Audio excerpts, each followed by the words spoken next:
Hey, good afternoon, everybody. I'm Matt Quick once again with HireMilitary. We're going to bring on some transitioning service members over the next few weeks to talk about their journeys, life in the military, and hopefully what life brings them on the outside. So today we brought on Andrew Tyndall. We had another cancellation because nerves are real, and people don't like getting on LinkedIn Live for some reason or Facebook Live. So I reached out to Andrew within minutes. He says, yes, I'm game. Let's do this. So, hey, Andrew, tell us about how your military service has gone and how your transition is going so far. Well, thanks, Matt. Appreciate the opportunity to talk a little bit, get a little bit of exposure and just some experience to, talk about my story. So, been in the Army now for about 7 years, worked as an armor officer. Got a really good variety of experiences there in operations and getting to go overseas on a deployment. I moved on to intelligence, and I'm currently a battalion intelligence officer. And so getting experience working with a lot of different people, a big cross-functional team of different experts, and just really enjoying that part of the job, working with just fantastic team members. I kind of knew that going into the Army, I wasn't going to stay in here forever. And at this point, with starting a family, it's been a really good time to transition. The economy was going when I made the decision. Obviously, things aren't quite the same as they are now, but still looking at all these fantastic opportunities, all the resources, and just sort of embracing the challenge of this opportunity.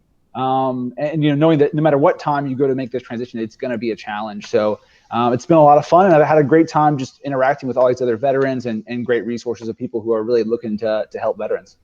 Sounds good. Hey, so I know you're down in Louisiana, so I hear about this crawfish season. Do you know about that? Do you want to expand a bit about a crawfish season? What is that?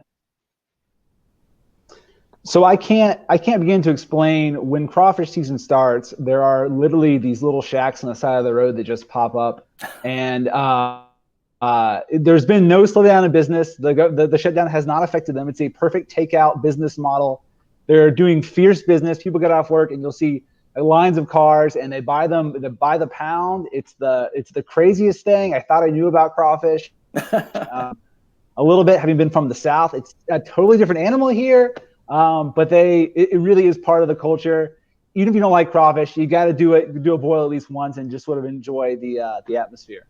Hey, so I'll introduce you to Eric Huff once we get off here. He's from Louisiana, I think, born, raised, bred, and still lives down there.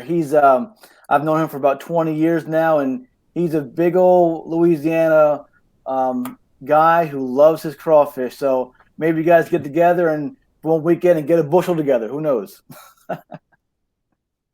Hey, so let's go on and so have you already found so you're 6 months from separation, have you already found a DoD skill bridge opportunity? And if so, how'd that process go for you?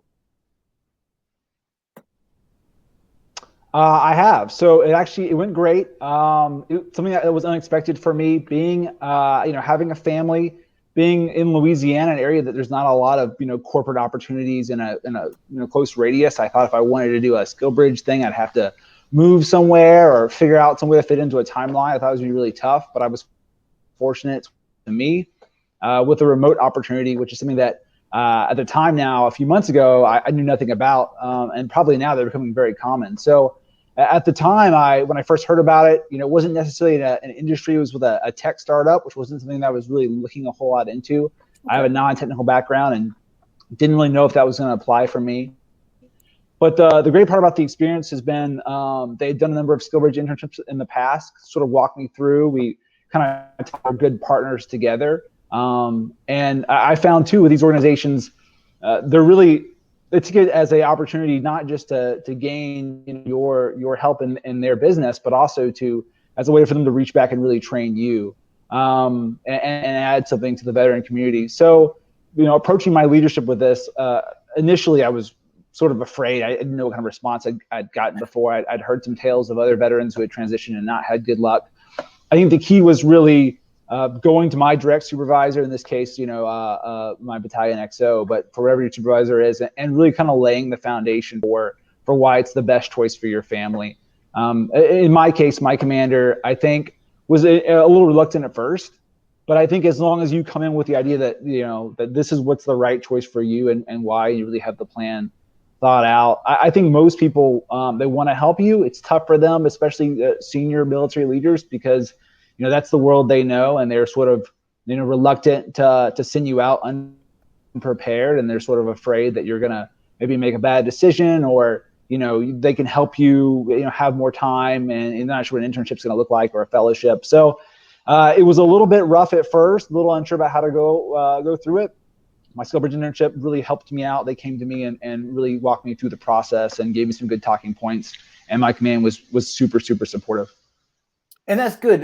The command support is definitely key here, because the more they know, the more information you bring them about the opportunity, about what you want to do when you leave service. Because eventually, like it or not, you can spend 7 years in, you can spend 35 years in. Eventually, everyone leaves the service. So we can't just say, no, you can't have these opportunities. These set us up for success. So it's good your command supported you, but I think you probably drove the point home where you says, really, you brought the information to them. You made it easy for them to say yes. The more information you bring, the better off you're going to be. So it's a fully remote opportunity for you, right? Yep, that's correct. That's good. So that saves you some time, because a young family coming up, I mean, it saves you time from traveling, from, you can be home, but just know that remote opportunities at home, just make sure you have some boundaries, right? Yeah, it's actually a little tough, because my wife works full time from home as well. So I'm sort of having to invade the office space a little bit, and setting that daily schedule. One of the good surprising things is when I first looked at this remote thing, I thought, yeah, this is going to be really tough, and to jump right into it and be super busy and work from home. But, I got a chance to sort of do a practice run with us, cutting back on how people were working in the office and how many days with my full-time Army job. So, I got a little bit of a dry run with that, and practice with some team management skills when my team went remote, essentially, went to working from home, which was good. It was good to go and get that experience and have a chance to sort of practice, interacting with your team members who aren't all in the same office space, and then kind of bringing that home, and even asking the wife a little bit, like, what are the keys that help you get work done and stay focused. So yeah, I'm definitely the invader of the office space. I have to make sure I don't interfere too much, because I'm the interloper. But so far I think it's been good, and it's a skill that we need to have with the current economy. It's it's going to change permanently because of what's going on, and I think people need to be ready to work with even less supervision than they probably are comfortable with. Yeah, this is definitely the becoming the new norm, and you hit that in the head. Leaders must trust their people are doing the right things, but then again, we have to show our leaders how they can trust us by giving reports, contacting them once in a while, and just showing them that. And this is the new norm, so everyone has to adapt a little bit. So where do you want to end up once you leave service, and what do you want to do after this if let's say your DoD SkillBridge opportunity doesn't pan out for a new career for you? Absolutely. So I talked a little bit about how my goals had sort of changed over time, interacting with this internship and talking to some veterans who had gone the pathway before me of looking at jobs in project management in tech. I don't have a technical background, but I'm really interested in innovations and ways to work with these cross-functional teams of different engineers and business management and operations. And so we're looking at the Austin, Texas area, not too far of a transition for a young family to move only 5 or 6 hours away. Mm-hmm. It's a really interesting area where there's a lot of defense and innovation that's coming together in one spot. And it's just a really great place to raise a family. So looking at different opportunities in that four-way, especially where industry and defense are sort of meeting in a really interesting space right now. So I think it's a good time. Tech is still doing really well right now. They're still growing. People are using these new platforms. They're using the cloud computing and social media in really new and interesting ways. And so I think that's a really good spot to look for opportunities. And they're looking to hire veterans, and with the stability that we bring, with an ethical background we have, it's really valuable skills that even though we don't have that sort of technical experience a lot of times that some of our the other job seekers will have. I think there's a lot of ways for us to translate those skills, and a lot of veterans have had success, and talking to them has really encouraged me to walk that same path they have. And not to mention the Army's newest 4-star headquarters, Army Futures Command, is down in Austin, Texas, too. So that can be opportunities for you, too. I mean, it's a lot of opportunities. Austin, Texas is definitely the place to be these days. So talk about some of your education, your background, some certifications you have or you're going to work on as you transition. Sell yourself to an employer right now.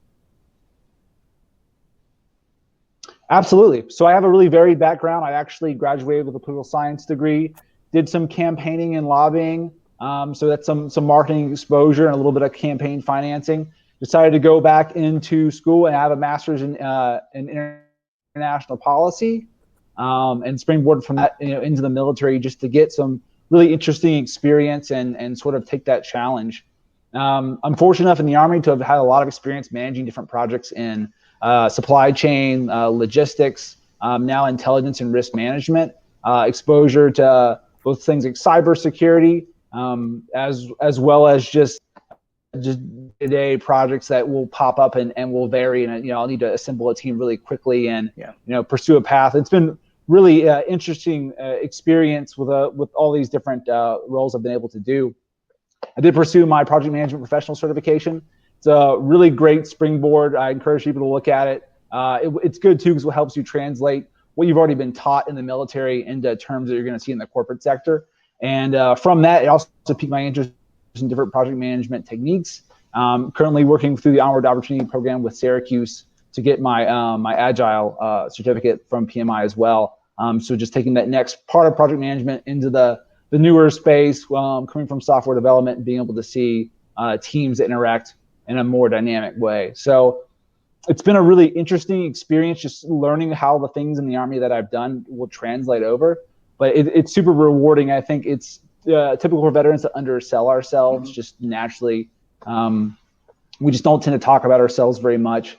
And so learning how to translate that and see people get excited about the things that I've done and kind of remind me that I've done some pretty cool and interesting things and accomplished a lot has really been great. And I can't wait to get to bring that to a new environment and take the things I learned and help somebody else out. I'll tell you, your background is impressive. Your education, your certifications, your PMP definitely, but the Agile, that is what people need these days to get some of the better jobs. To really, it's kind of like a Lean Six Sigma type of certification, but Agile is definitely good. So you mentioned you have a political degree. Are you thinking about politics at all? I don't care about your party whatsoever, but are you thinking about it at all? That's an interesting question. So I actually sort of left that field and thought I was going to go work in government because politics was a nasty, rough space, and I'd gotten burned down on it. I've come back around a little bit. It is something that I had sort of shot away and become very apolitical, which is a good attitude to have when you're in the military. But it's interesting. It's an interesting space. There's a lot more. Last time I was part of a campaign cycle was 2010. A lot has changed in 10 years. It's a different space. There's new messages. People get to interact in new ways. So it sort of has piqued my interest a little more. So it's something I'm looking into a little bit more than I was. I won't say I'm totally sold. Something I want to pour myself into because it is a very full-time job. Even as a volunteer, as I did for many years, it takes a lot of you, a lot out of you. But it's a really interesting thing. I encourage people to be involved, but try not to get discouraged and stay positive about it. So I guess a long way of saying that yes, I'm looking more at it than I used to be, and we'll see how things go after the military. Well, I'll tell you, this is our fourth edition of this LinkedIn Live with transitioning service members, and this is the second person that's mentioned politics. And I'm not sure if it's this show or this live session, but we appreciate it because we know veterans that get into politics do so much better than politicians in politics sometimes. So we appreciate that. So was there any challenges that you had during transition, or was there anything that you would I guess, recommend to those that are transitioning after you get involved with maybe sooner rather than later? Yeah, absolutely. When I first started this about 12 months ago, I knew of a few programs, and sort of, really focused on them. Things like the Deloitte Core is a great weekend program that they do. I say weekend, it's about a 3-day program they do for sort of a corporate transition. Knew about ACP mentors, American Corporate Partners, which is a good way to get a mentor who can really focus with you. In the last 6 months, though, just an explosion of other resources have come to light that I have just from going on LinkedIn and talking to veterans in interesting positions and learned about things like Breakline, like Veterati, which is a great way to talk to people in all kinds of different industries with veterans and not, which I think it's really important. Veterans are a great way to, get that first rep in of just sort of cold messaging someone on LinkedIn and asking them for their advice about their role, about their transition. But that's important also to lead to that next person who isn't necessarily a veteran, but someone maybe who wants to help veterans out. Mm-hmm. And they're going to kind of give you that sounding board whether or not your message really sticks. You got to remember that people who have been in the military will sort of glaze over some of the things you say that maybe people who are in the corporate world with limited veteran exposure are going to recognize. So I think that's really important. So yeah, Veterati has been really great. And just going through on LinkedIn and just talking to veterans and hearing about all these new, Onward Opportunity has lots of great programs. Hire Our Heroes. There's just so many different programs out there. It's a little bit overwhelming. But I think the important part is the sooner you can think that, the sooner you can talk to people in all these different roles and kind of have a good sounding board. And you're going to hear some things that are sometimes will contradict each other. Get as much opinion as different people as possible. And the farther out, that'll give you more time to sort of focus down. One thing I have heard from people who have really cool roles and really cool jobs and are really passionate about them is that they identified them, somewhat early. And even though they thought, okay, maybe this is the best case scenario, they really went hard after them and had really great success. And I think, why it's tough, we all kind of want to have those safe options in the back of our head too. It's a timeline. At some point, we're going to have to make a decision. But I think having that passionate response, and maybe even if someone tells you that your pathway is going to be tough or it's going to be a challenge, I think that's going to lead you to the best success, really nailing down something that you're really going to enjoy right out of the gate. So you brought up a good point. Mentorship is probably one of the most valuable traits of a transitioning person. So whether you're transitioned, you should become a mentor to somebody, because people transition every day from the military, and we need people that transitioned to help us out. Because like you've mentioned, there's plenty of programs, Deloitte Core, ACP, Hire Heroes USA, Veterati. There's so many programs out there that really it's hard for us to, within a short period of time, to wrap our heads around what it is best for us. That's why mentorship is so important. And I hope one day you become a mentor, Andrew. And I know people today, a lot of questions are being asked on LinkedIn now about Deloitte Core, and hopefully you can be that mentor for somebody today. If when they reach out to you, they say, "Hey, explain the Deloitte Core to me," and hey, you can tell them about it, and now you're a mentor to them. So that'd be helpful. So there are a bunch of questions coming through. If you want to ask any more questions while we're available, we'll be on a few more minutes later. So is there anything else you want to add, Andrew, about the transition process, or what you want to do next, or what value you can add to an employer? Well, absolutely. So about the transition process, I do want to say that there are a lot of paths. I think that's the important thing to keep in mind, is that what works for some person might not necessarily work for you. And make sure that you're taking a really broad look at all these different veterans and how they've had success, and kind of find what's going to work right for you. As for myself, my biggest challenge obviously is pitting myself down to what I really want to do. And I think where I bring value as a veteran is just my ability to work in these really ambiguous, stressful situations. So often you're thrown into these positions in which, from day one, you don't get a great handover. You don't know what your job's going to be. It changes every day. You've got to be proactive. Someone's not gonna stay on you and tell you every step of the way. And that's really where I've started to learn how to thrive. I used to be kind of a slow starter. I'd kind of sit back and kind of read people, see how situations were going to go, try and take in a lot of data. I've learned you really have to hit the ground running with a lot of just, really stressful positions, quickly prioritize tasks, and work with team members who often are going to have more knowledge in certain areas of expertise than you're going to have, and to quickly learn what you need to know from their job and apply it to the situation. And it's most rewarding when you complete these tasks as a team and you see where everyone has a part to play. So I think the experience I have in the military does actually weigh really well in a variety of corporate environments. I just want to make sure that I'm able to translate that properly and also let people know that I'm willing to bridge the gap, the knowledge gap, the lack of experience I have in a corporate world, just with my proven track record through the military. I tell you, we veterans bring so much value to civilian employers these days. It's really phenomenal. Some of the questions we get so far are what is a DoD skill bridge? So really, the DoD skill bridge is during your last 6 months of military service, the Department of Defense allows you to go find your own internship to really springboard your transition to your next career. That way, you can have a career while you're leaving the military, hopefully a career. That way you don't absorb the, unemployment insurance. Right now it's difficult because there's so much unemployment because of COVID. I get that. But that's why the program was initiated in the first place, because DODs, they wanted to invest something in transitioning folks. Say, hey, on your way out, here's some opportunities. You can go through programs like HireMilitary, Shift, Hire Heroes. They all have programs to go through, or you can do what Andrew did. He found his own. So there's a possibility. Just if you're an employer watching this, you can join HireMilitary, register with HireMilitary. Our director of account management, Chris Thorne, will reach out to you within a few days. Have a discussion. You can partner with us to get a pipeline of transition service members to your area, whether it's local or whether it's remote. There's plenty of available opportunities out there.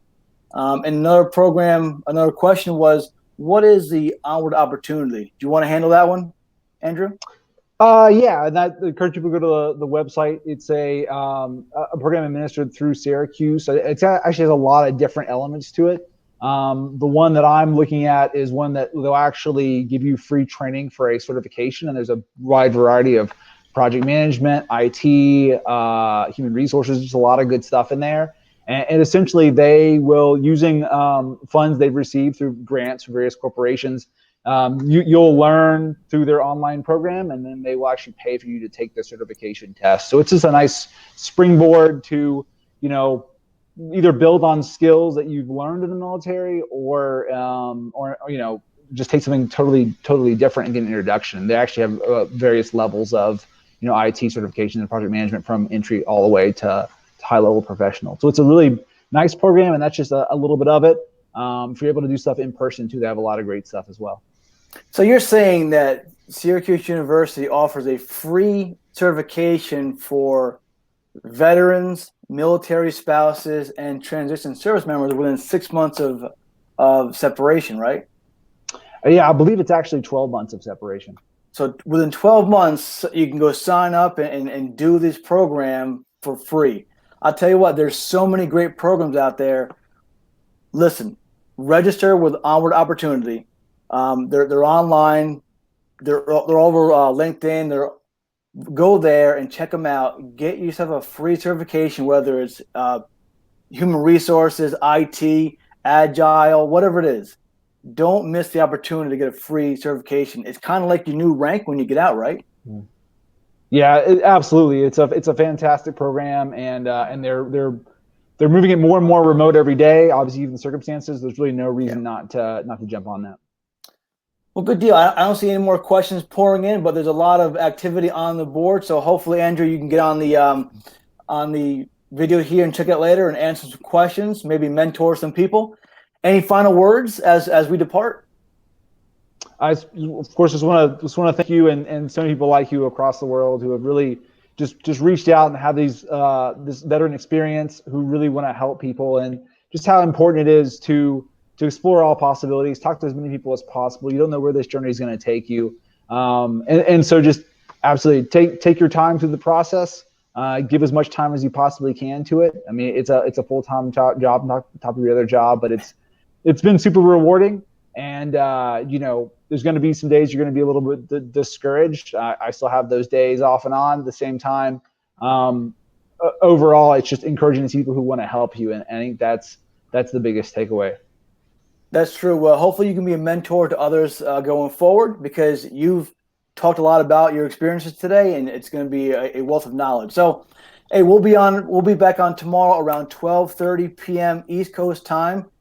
We have a new guest, and we'll be on probably every day after that about 2 p.m. East Coast time with another transition service member. And hey, Andrew, I appreciate it. A short notice for you. Thanks for doing your hair. Looks good. So thank you very much. And hey, good luck with your transition and your family time. All right? Thanks, Matt. Hey, take care. Thank you very much.